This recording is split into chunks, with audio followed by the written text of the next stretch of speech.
we look forward to seeing what you do next, and hopefully it will generate less criticism. It will be more. It will be more because these guys are calling this film as a violent film. I want to tell them, I'll show them what violent film will be. Sandeep, surely that's तो ये थे संदीप रेड्डी वांगा, जिन्होंने कबीर सिंह अर्जुन रेड्डी जैसी movie बनाई है। और ये statement उनका आया था कबीर सिंह मूवी के बाद, क्योंकि कबीर सिंह को बहुत ज़्यादा बैकलैश मिला था एक पर्टिकुलर आइडियोलॉजी को फॉलो करने वाली ऑडियंस से, क्योंकि उनका कहना था कि इस movie is violent, toxic masculinity को प्रमोट करती है ये मूवी, और मिसोजिनी से भरी हुई है, ब्ला ब्ला ब्ला।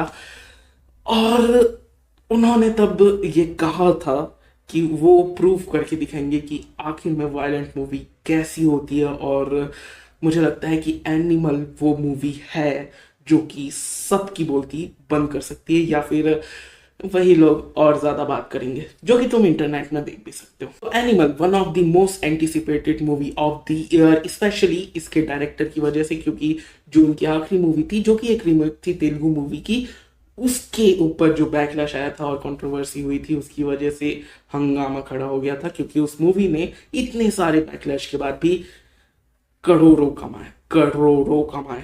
और वही साबित करते हुए अब संदीप रेड्डी वांगा लेके आ चुके हैं एनिमल की नरेटिव कैरेक्टर्स ज़्यादा इंपॉर्टेंट है तुम्हारी फीलिंग्स से, ऑडियंस की फीलिंग्स से। वो क्या कहानी दिखाना चाहते हैं वो ज़्यादा इंपॉर्टेंट है, वो कैरेक्टर कितने इंपॉर्टेंट है, वो कैरेक्टर के मोटिव्स कितने इंपॉर्टेंट है, उनके खुद के आइडियोलॉजी पर्सपेक्टिव कितने इंपॉर्टेंट है, सिवाय इस बात की फिक्र करे हुए कि कहीं किसी को पूरा तो नहीं लग जाएगा, कहीं कोई ऑफेंड तो नहीं हो जाएगा। और ये मूवी बिल्कुल वही करती है।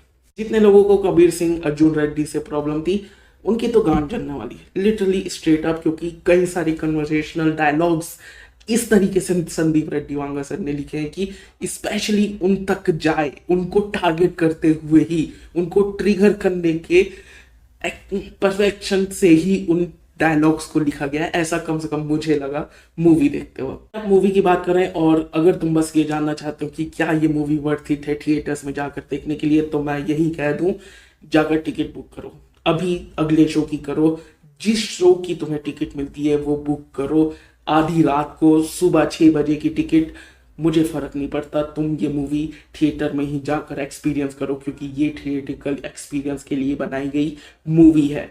जो एक्सपीरियंस तुम थिएटर में करोगे, जो एक्सपीरियंस मैं थिएटर में करके आया हूँ, वो ओटीटी में पॉसिबल ही नहीं है, क्योंकि जब तक उतने लोग नहीं होंगे तुम्हारे थिएटर में इंजॉय करने के लिए, उस मोमेंट को, उन सारे मोमेंट्स को तुम इंजॉय नहीं कर पाओगे। स्टोरी की बात करूँ तो स्टोरी वही है जो हमें टीजर और ट्रेलर में दिखाया गया, फादर और सन के रिलेशनशिप के ऊपर बेस्ड ये स्टोरी है, लेकिन एट द सेम टाइम ये उससे कई गुना ज़्यादा बड़ी कहानी है।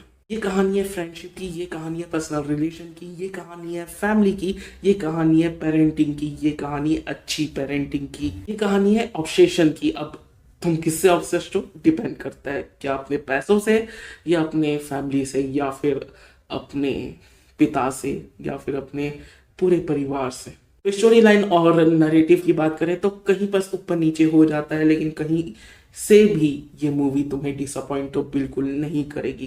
परफॉर्मेंस की बात करूँ तो हर किसी की परफॉर्मेंस टॉप नॉच थी, हर किसी से तुम इमोशनली कनेक्ट होते हो, और जब उनके साथ कुछ बुरा होता है तुम फील करते हो, तुम उनके लिए बुरा फील करते हो। ऐसा नहीं है कि किसी के साथ कुछ भी हो रहा है और तुम्हें घंटा कुछ फर्क नहीं पड़ रहा, बल्कि तुम्हें बुरा लगता है कि आखिर जो कुछ हो रहा है वो क्यों हो रहा है, और तुम बिल्कुल इमोशनली डिवास्टेटेड हो जाते हो। और ट्रेलर का सबसे फेमस सीन जहां पर रश्मिका के ऊपर ना जाने कितने मीम बन गए, जो कि अजीब लगता भी है ट्रेलर में, बहुत ऑड लगता है सुनने में, लेकिन जब वो मोमेंट तुम स्क्रीन पे देखते हो विद कॉन्टेक्स्ट और जो कुछ भी उसके साथ हो रहा होता है उस समय, वो हिट करता है।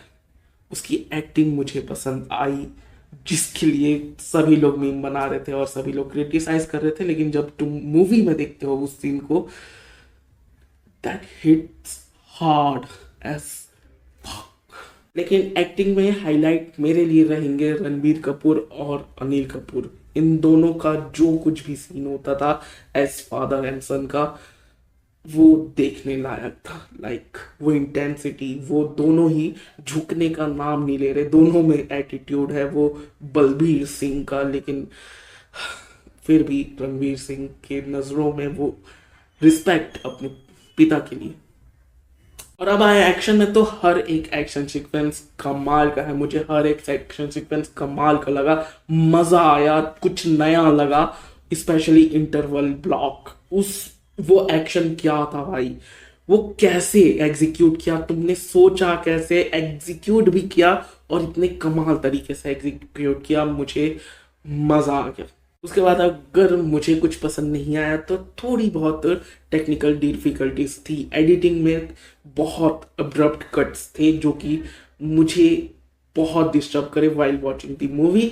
लेकिन हमें ये भी पता है कि हाँ, एक दिन पहले ही एडिट किया गया था, तो ये भी एक अपने आप में प्रॉब्लम है।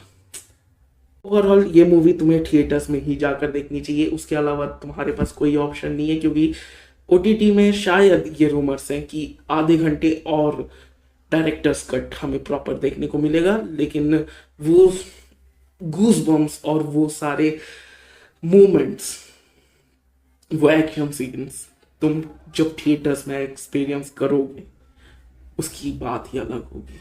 तो बिल्कुल थिएटर में जाकर ही एंजॉय करना, बिल्कुल वेट करना चाहो तो कर लो, लेकिन भाई साहब बहुत तगड़ी चीज तुम मिस कर दोगे।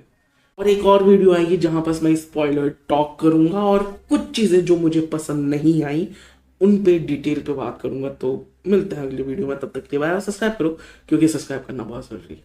Okay bye.